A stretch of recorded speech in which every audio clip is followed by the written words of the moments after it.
كدأب آل فرعون والذين من قبلهم كذبوا بآياتنا فأخذهم الله بذنوبهم والله شديد العقاب. جیسا کہ آل فرعون کے ساتھ ہوا اور ان سے پہلے لوگوں کے ساتھ، ان سب نے ہماری آیات کو، ہماری کتابوں کو جھٹلایا تو اللہ نے پکڑ لیا ان کے جرائم کے بدلے، ان کے گناہوں کے بدلے ان کو.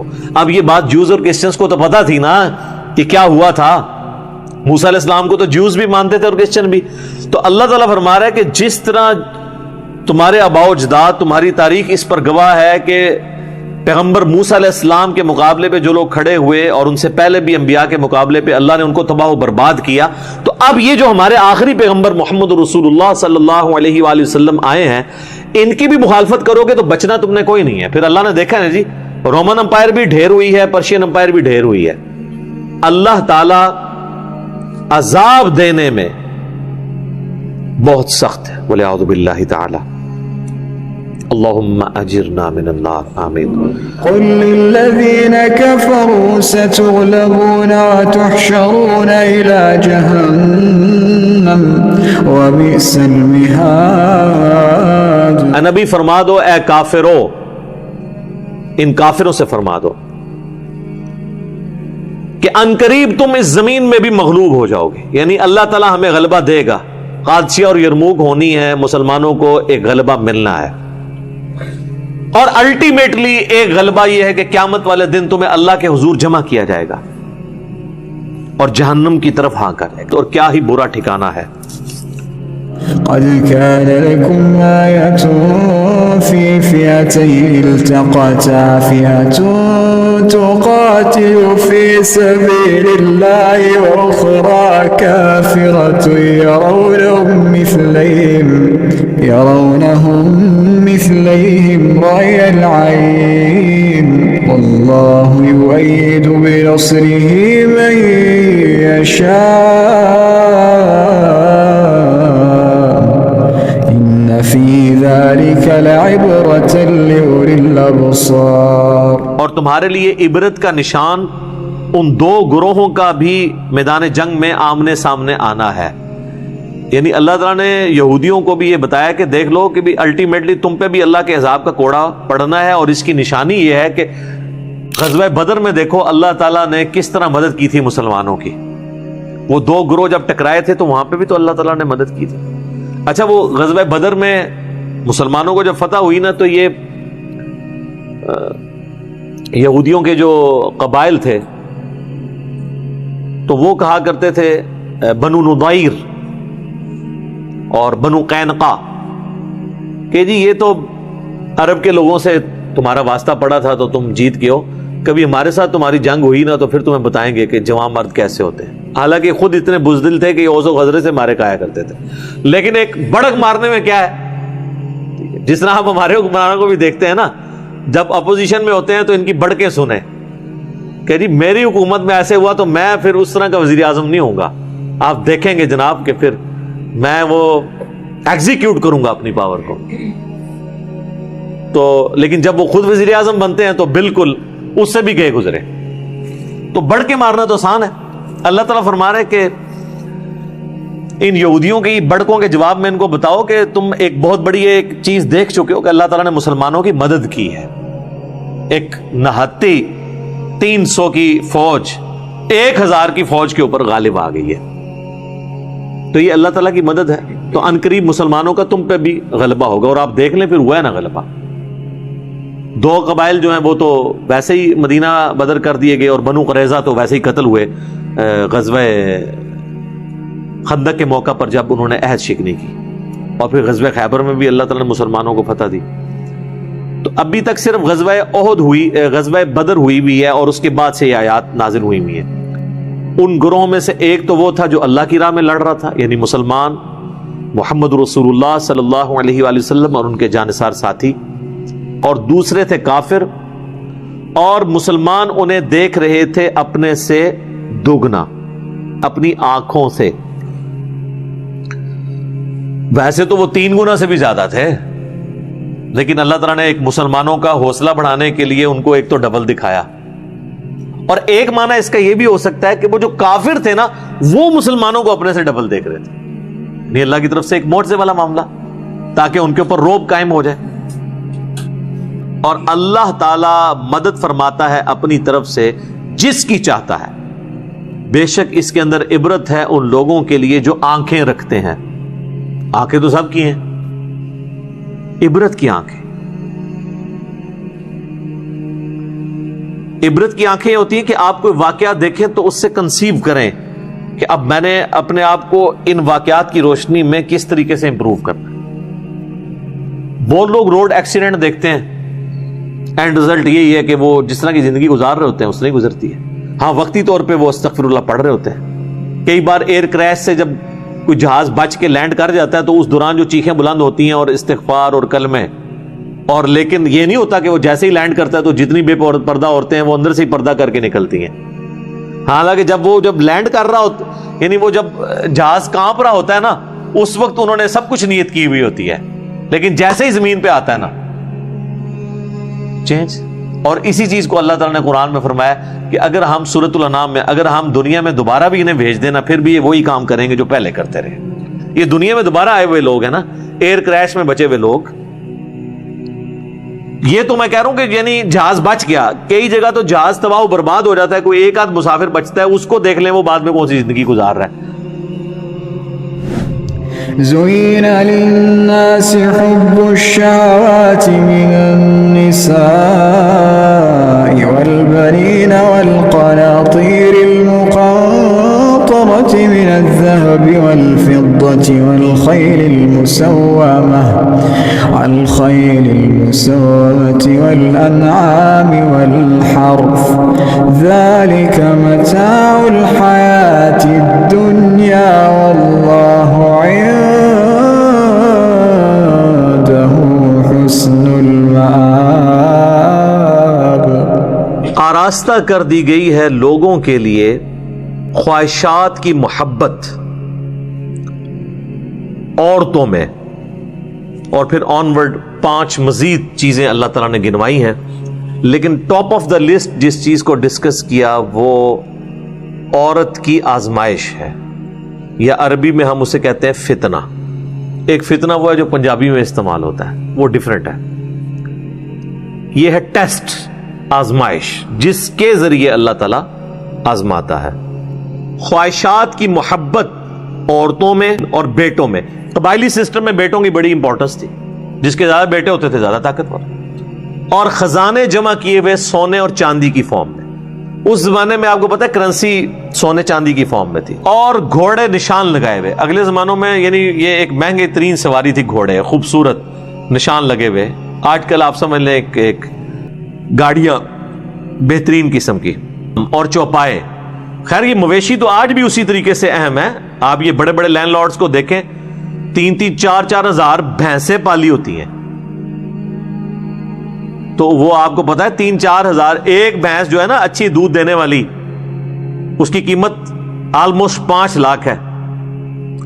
3-4 ہزار اگر کسی کے پاس بھینسیں ہیں نا جو اس کی دودھ کی کمائی ہے وہ کروڑوں میں بنتی ہے پر منتھ، لاکھوں میں نہیں.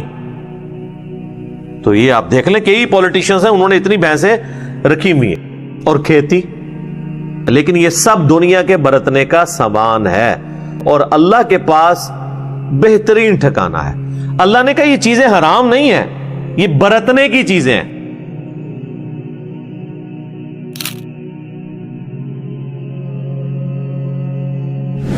قل أأنبئكم بخير من ذلكم للذين اتقوا عند ربهم جنات تجري من تحتها الأنهار خالدين فيها وأزواج مطهرة ورضوان من الله والله بصير بالعباد. اے نبی تم فرما دو کہ میں تمہیں ان دنیا کی برتنے کی چیزیں جو ہیں ان سے بہتر چیز بتا دوں ان لوگوں کے لیے جو اپنے رب سے ڈرنے والے ہیں، ان کے رب کے حضور وہ باغات ہیں جن کے نیچے نہریں بہتی ہوں گی، اب وہ اس میں رہیں گے ہمیشہ ہمیش، اور ان کے لیے وہاں پر پاکیزہ بیویاں ہوں گی، اور سب سے بڑی بات اللہ کی رضا جوئی ہوگی وہاں پہ، اللہ ناراض نہیں ہوگا، اور اللہ تعالیٰ اپنے بندوں کے اعمال کو دیکھنے والا ہے۔ الذين يقولون ربنا إننا آمنا فاغفر لنا ذنوبنا وقنا عذاب النار۔ اہل ایمان کی اللہ نے نشانی بتائی ہے، وہ دعا کرتے ہیں اے رب ہمارے، بے شک ہم ایمان تو لے آئے، پس ہمارے گناہوں سے درگزر فرما، اور سب سے بڑا ہمیں سرٹیفکیٹ یہ دے دے کہ ہمیں آگ کے عذاب سے بچا لے، آمین۔ الصابرين والصادقين والقانتين والمنفقين والمستغفرين بالأسحار، یہ وہ لوگ ہیں جو مصیبت آنے پر صبر کرنے والے ہیں، اور صادقین ہیں، سچے ہیں، کبھی بھی سچائی پہ کمپرومائز نہیں کرتے، ٹروتھ لورز ہیں، اور عاجزی کرنے والے ہیں، اور اللہ کی راہ میں خرچ کرنے والے ہیں، اور رات کے آخری پہر میں اٹھ کر اللہ کے حضور معافی مانگنے والے ہیں۔ اللہم اجعلنا منہم، اللہ تعالی ہمیں بھی ان میں کرے، آمین۔ شہد اللہ انہ لا الہ الا هو والملائکۃ وأولو العلم قائما بالقسط لا الہ الا هو العزیز الحکیم۔ سب سے پہلے اللہ گواہی دیتا ہے اس بات کی کہ اس کے سوا کوئی معبود نہیں، اس کے بعد فرشتے بھی اس پر گواہ ہیں، اور اہل علم بھی اس پر گواہ ہیں کہ اللہ کے سوا کوئی معبود نہیں ہے، اور وہ قائم فرمانے والا ہے عدل کو۔ یہ بھی عدل کا تقاضا ہے کہ کائنات کا کریٹر ایک ہے، ورنہ یہ کائنات بیلنس نہیں رہ سکتی۔ تو اللہ تعالیٰ ہمارا ہے کہ اللہ بھی گواہی دیتا ہے، اللہ کے فرشتے بھی، اور اہل علم بھی گواہی دیتے ہیں کہ اللہ ایک ہے، اور اس نے انصاف کے ساتھ ہر چیز کو قائم رکھا ہوا ہے، اور اسی میں امپلائڈ ہے کہ اہل علم اور فرشتے اور اللہ خود بھی انصاف کے اوپر قائم ہے۔ یہاں پہ اللہ نے اہل علم کا ذکر کیا ہے، وہ کہتے ہیں عشق دے چلے نمبر لے گئے، عقل والے انجے ہی عمرہ گالیاں۔ تو یہ ہے بابوں کی ڈاکٹرن، اور ایک ہے کتاب کی، اللہ کی کتاب کی ڈاکٹرن، جو ہم کہتے ہیں کہ مرنے سے پہلے اے مسلمان کر لے اس پہ غور، کتابوں کا خدا اور ہے، بابوں کا خدا اور۔ یہ کتابوں کا خدا یہ کہہ رہا ہے کہ اہل علم جو ہے نا، اللہ ان کو اپنی توحید کے اوپر گواہ کر رہا ہے کہ اہل علم سے بھی پوچھ لو کہ اللہ ایک ہے، نہیں ہے کوئی معبود سوائے اس کے، بس تسی اللہ ہو ہی پڑھ دو، اے ہو اور ہے، وہ غالب ہے اور حکمت والا ہے۔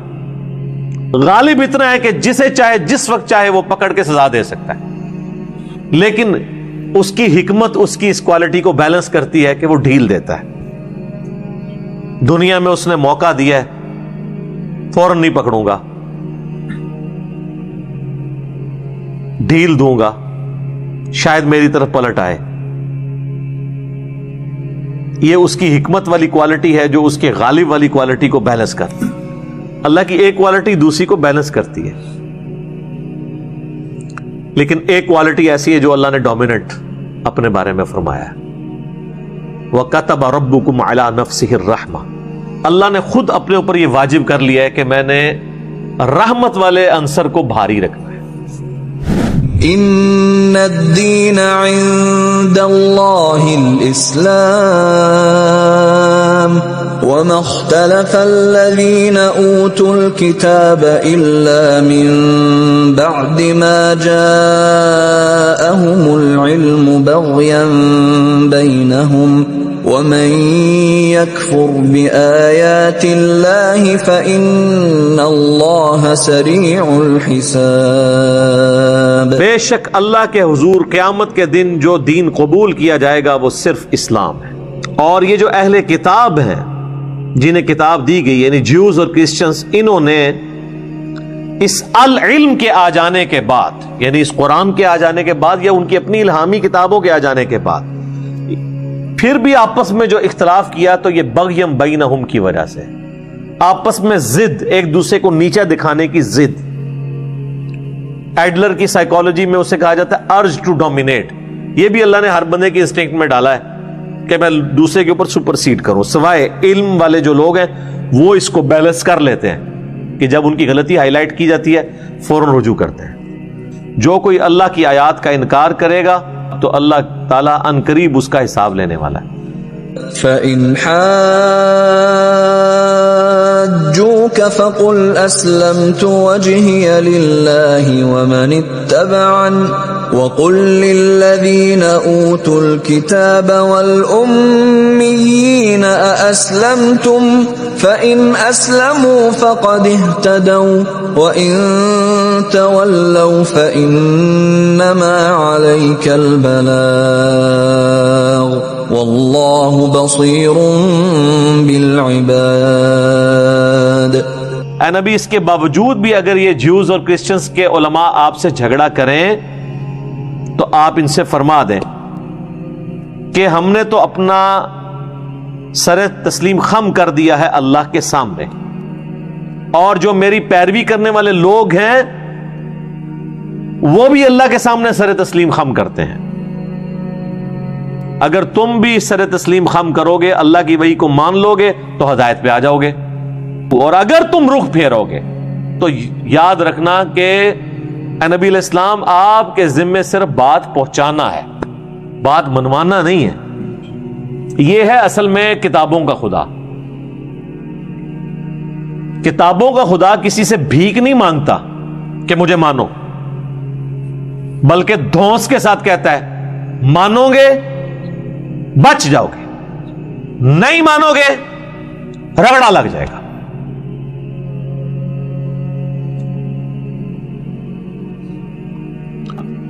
اور اللہ تعالی اپنے بندوں کو خوب دیکھنے والا ہے۔